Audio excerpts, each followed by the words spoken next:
অনেকেই জানতে চাচ্ছেন খাবারটা কি, আমি কী দিয়ে বানিয়েছি। এটা হচ্ছে চিয়া পুডিং। এখানে টক দই আছে, চিয়া সিড আছে,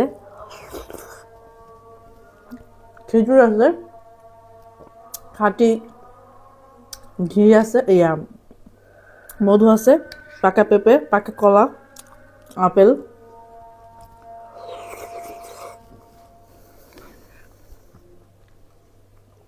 খুবই মজা।